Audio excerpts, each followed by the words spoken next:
All right, everybody. I wanted to welcome you to the show. It is unmuted. The great thing is this is really our conversation and what we get to do.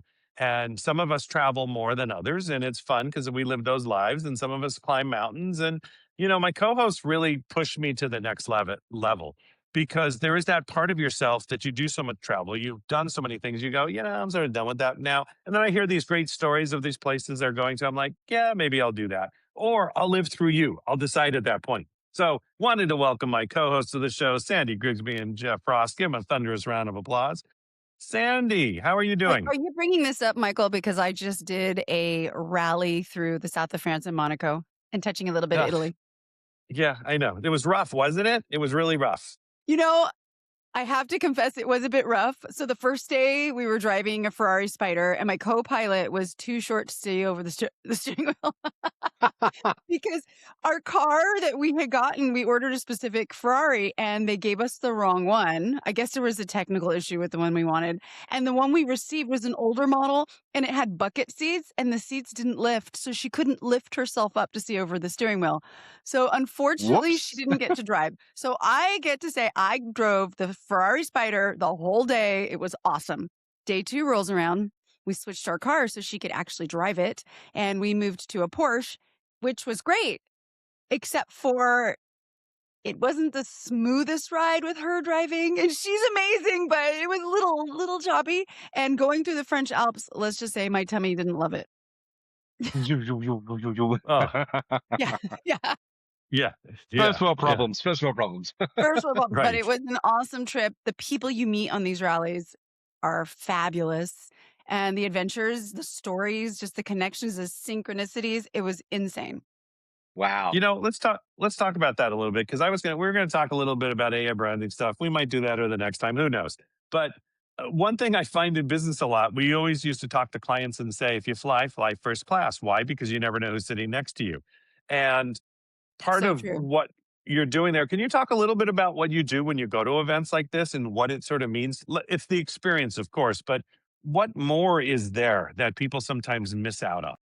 Well, first of all, you have to look at an event. People go, "Oh my God, you're going on a rally, you're driving Ferraris, and the people are driving Lamborghinis, name it. It was on the road. We had 53 attendees to this rally. And just so you know, the rally is Verve Rally, which is the number one rally in the world. They're the most well known, they were just written up in a bunch of magazines. And when you go to something like this, yes, driving the cars, that's fun. Some people bring their own. We rented one, it's fine. But it's really the connections, it's the people that you meet, and you have to almost look at it like a business expense.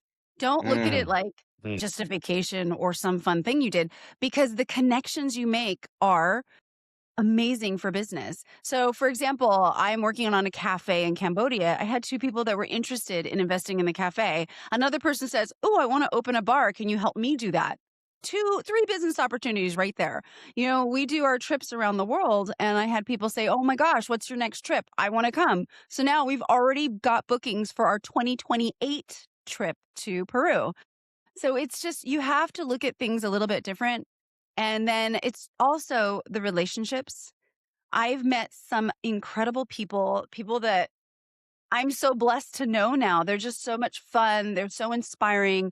They know other people that I know. They make great connections. Now people from the UK, because a lot of the people are from the UK, Dubai, and the US. People from the UK are planning to come and visit me in Thailand. I am going to go visit some people when I go back to Dubai. And the people in the US, they said, "Oh, we're going to come to Europe and let's rendezvous." So it's so cool, the friendships that you make as well. Mm. It's fascinating. Like the whole conversation and my experience from doing business last couple of years too is the business happens in proximity in the rooms, right? Like it's that's where it really happens. It's in the relationships. It's in the networking.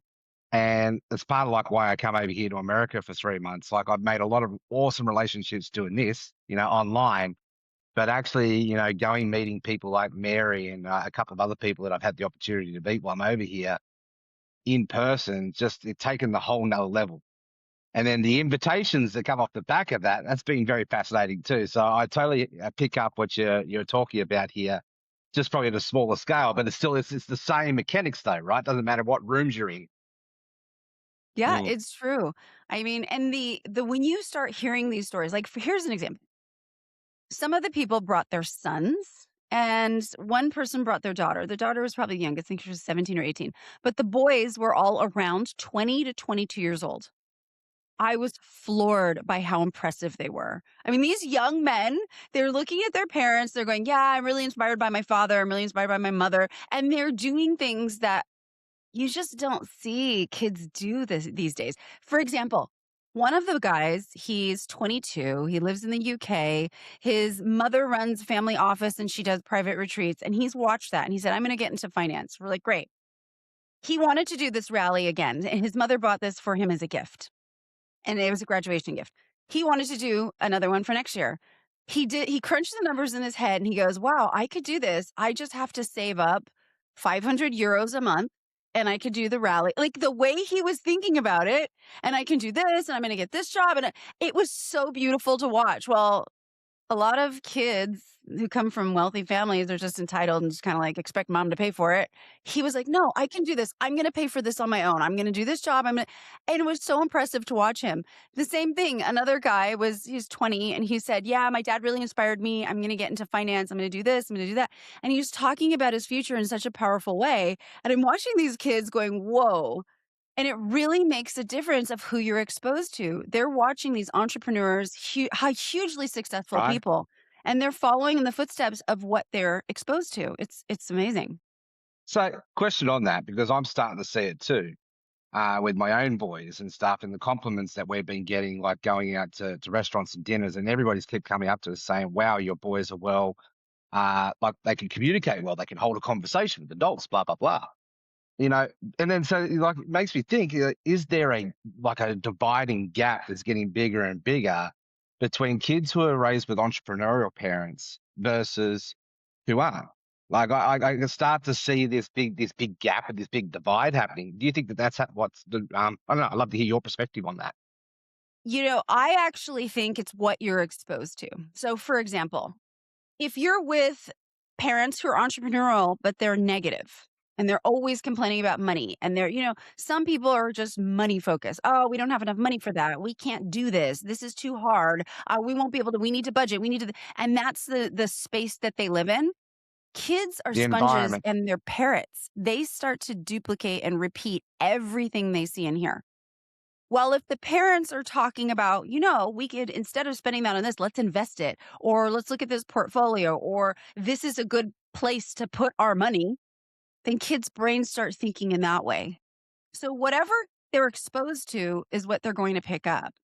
And I've seen people who are very articulate, very intelligent, but they were exposed to a poverty mindset. They were Hmm. exposed to a mindset that they were the victim, and so at 20, they're, "Oh, I can't do this. I can't do that," because of that victim poverty mindset, even though they're highly intelligent. And then I've seen people who are not that intelligent, but they were constantly exposed to possibility. We can do this, we can do that. And they're saying, "Oh, I can buy this and I can do that and I can make this." And they're really not that smart, but they're going to make it happen because of what they were exposed to. Mm. There is that part of it is the exposure. It's, and it's that fear base. It's that thing that, because growing up, my dad was wonderful. He was very thrifty. Um, but if my dad never left our block, right, or just the 4 blocks around, he would have been a happy camper. I mean, going on a trip was like pulling teeth, and let alone spending the money and all of that. And there's so many things that I do sometimes that sometimes I've gone all the way the other way, right? With all the traveling and the business, and and that was great and it's wonderful. I thought, wow, nobody in my family would be doing this. And it took me a long time to get into that sequence, but there's still those times that I'll have the momentary, no, we're not. Okay, wait a minute. And it's breaking through that stuff Yeah. as old as I am. Still, Catching it it. comes up. Right? It's catching it. It's Yeah. catching it Mm. and taking the breath. And sometimes even it still starts that way, but then you're like, wait a second, what's really important here? And what is the lessons? Like you said, for me, it's the kids or the grandkids. What are they going to learn from the way I just reacted? And how can I not do that again? Because it is that next generation that's coming up. What you said was really important. Well, they've done studies on babies. So, for example, if a mother sees a spider and she goes, the baby watches her face and it goes, and then it's afraid of spiders. While if a mother sees a spider or a snake and goes, oh, look, then the baby goes, oh, look, and it's not afraid. Yeah, So I it's could back that very whole story. interesting. I could back that whole story up. Our middle child Lachlan got bit by a white-tailed spider when he was about probably 6, and his youngest brother now saw how that reaction happened. Like, it was a big deal, a big drama about it all. And now his youngest brother has this phobia around bugs. So now we're dealing with that, and it's like, yeah, it's interesting. It's how impactful your environment and those emotional significant events, how they really create this hardwiring, if you will, and the way we create these reactions, these responses, those type of things is fascinating to me. And Yeah. yeah, I just love this whole topic, right? Because this is basically a perfect conversation for our entrepreneurial listeners listening right now. Like, it really does matter with the people that you're hanging around the most and how they're impacting your life and influencing your life.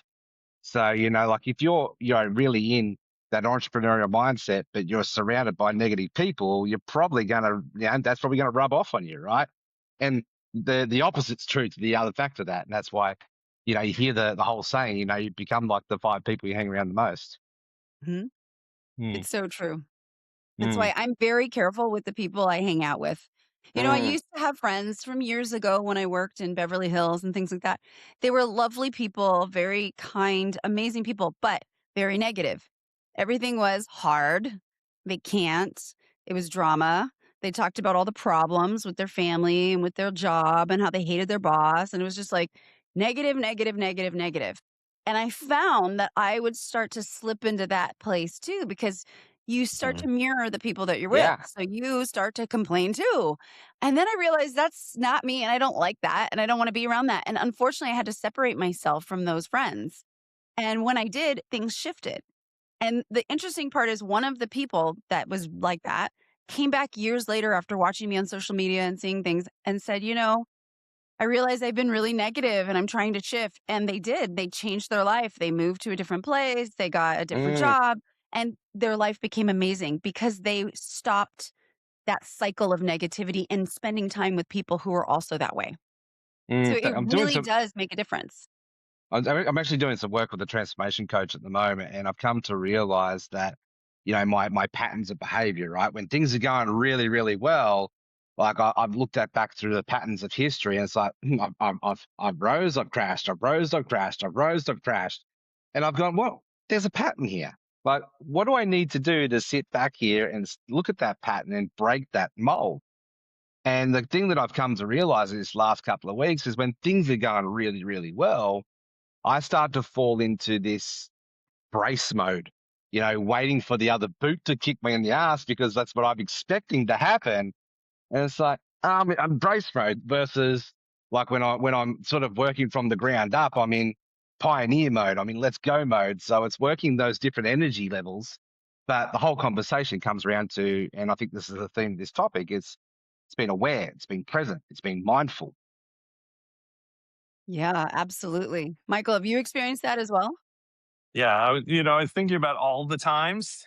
Mm, So, because we used to always say, just create a mess. I mean, even with Harv, it used to be, let's just create a big freaking mess. And because what brace it. happens is if you're just running and creating a big mess, what you're not doing is you're not letting the fears crop up because you're moving so fast, you're sort of just blowing through them. And then, after a certain point, you sit down for a second. You got to be careful because you sit down, then sometimes you sit down too long. Um, but there is that part of, wow, things are going really well. Don't say that. Wow, it's really good. Look at all this. Don't say that, right? Because the other shoe will drop. There was something, and you know what? Something's always going to happen in business.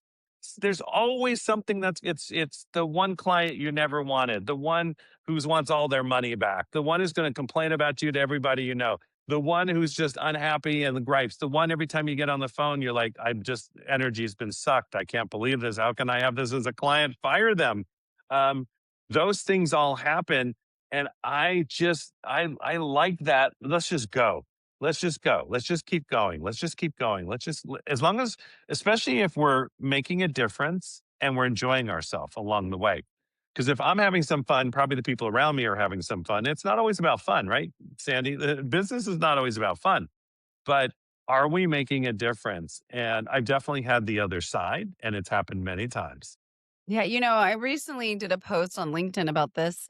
Um, you have to know when to fire your clients.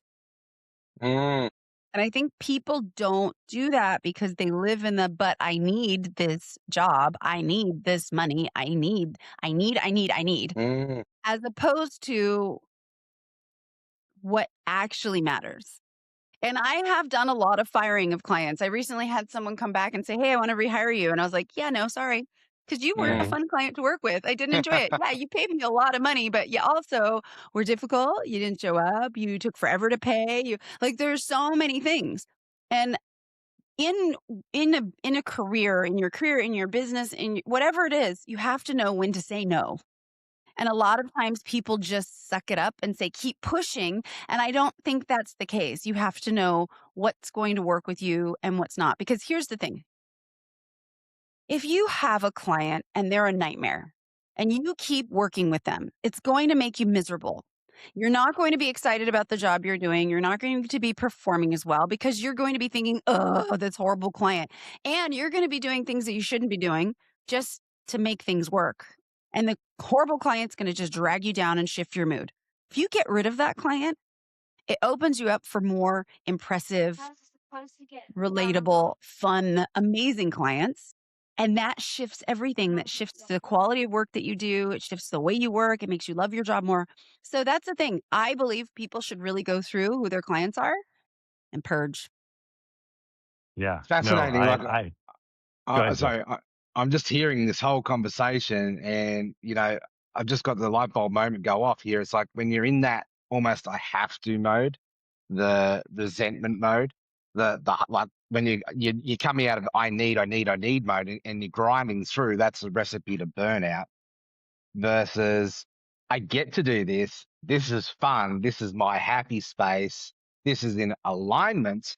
Now, this is where we get to really unpack. And I find the more you operate out of alignment, the more you operate out of that energy, your capacity grows Yeah, to receive more, but to take on more responsibility, right? And that Spider-Man quote comes out: with great responsibility comes great power. It was the other way true. around. And more Uh, opportunities come to you. yeah, I said no to some clients, and another client offered me a huge opportunity to be part of her new business. there you I go. was like, "What? Yes, absolutely." I mean, this is something that could be, in 6, 7 years, she could sell it for $300 million. I'm like, "I Mm, totally want in on that." mhm, But mhm. it's because I said no to other clients that were not It's making a my life good. good to I great think that's always conversation. Yeah, it's a good to great, and it's really telling the universe, I'm taking care of myself, and you can give me more. You can bring me more. I can handle this. I can say no to this, and when it comes, and that's okay. And I think that relieves some of that fear. Is just and if you don't sit back, obviously, and let me turn the TV on. And by the way, I watch TV. It's not a problem. Well, TV that's different. iPad, but but it's the I watch a lot of shows. I know Bill used to from stage always say, turn the TV off. I'm like, no, Bill, nope, nope, not me. um, but it's the kind of thing where you stay open to what's around you. When you're open to the universe, you're hearing things differently. You're hearing the potentials differently. You're looking at it. You're gathering. You're willing to invest in yourself. You're willing to, what that investment is. And you're not getting up every day going, oh, crap, another this or this client. Very rare, Jeff knows one, but that's okay. Very rare do I have that anymore because we have weeded the field. I mean, we have literally chopped down who and nope, nope, nope, yep, nope, nope, nope, yep, yep, yep, yep. Good. We're rocking and rolling. That's Um fabulous. and and that's a great pace to be in. I was just talking about that on a call tonight, Jeff, right? The training. You don't have to be Right. liked. The minute you get stuck in the I have to be liked, it's a killer. And I don't have So to be true. liked. I Mm. don't have to be liked. I'm going to do what I say I'm going to do. I'm going to go 1,000% beyond it. Um, but I don't, doesn't matter if you like me or not. That's not why we're here. This is not a social club. We're doing business together, or I'm directing you in a direction. And I think that's a big piece that people sometimes, we could do a whole show on that, on being liked, because that is a killer in business. Especially for servant-hearted leaders. I think servant-hearted leaders really struggle with this whole conversation of being too nice. I don't know if that's the right word. But I find that that can be such a big hurdle for a lot of people, right? Mm. Yeah, I confess I'm nice. I'm kind, but I'm I'm direct. far from nice. I'm far from I tell nice. my clients, I'm like, "Yeah, that outfit, it looks terrible and you never wear it again. Burn Yeah, it. yeah. Tell the Burn it." truth, right? Right. Matter of fact, I'm about to call one of my clients who had a big event that was featured in a bunch of magazines, and it was like I saw, like, on the New York Post, there were they did a segment on their event, and Uh-huh. I'm about to call them and blast them for the horrific outfit they wore, and, like, never, never do that. "What were you thinking?" And I have to do this because of the backlash that they got for what they wore, and the thing is, they're getting so many comments about this horrible outfit, and I know they didn't even because their brain doesn't connect to what people are thinking, so they just thought Hmm. it was probably cool and wanted to wear it, and no. So now I gotta Mm. get it home with them that you never do anything like that, and if you feel like doing something like that, you need to pass it by me first. They didn't. They just wore it. No, oh, Oh, man. I know. We don't think sometimes, we move fast, things happen like that. And yes, but that's good because Guilty. it's that it's that honesty of that client that they'll know you're there for them. They'll know that if a client fires you over something like that, I don't want you as a client. no, If you exactly, can't handle that, exactly. right? Because I don't want to play any games. I don't want to play anything like that. It's just, this is straightforward. This is how we're doing it. So, well, with the little bit of time we have left, any last comments on this amazing top? See, I never knew where we're going to go, but I love this. Jeff, any comments?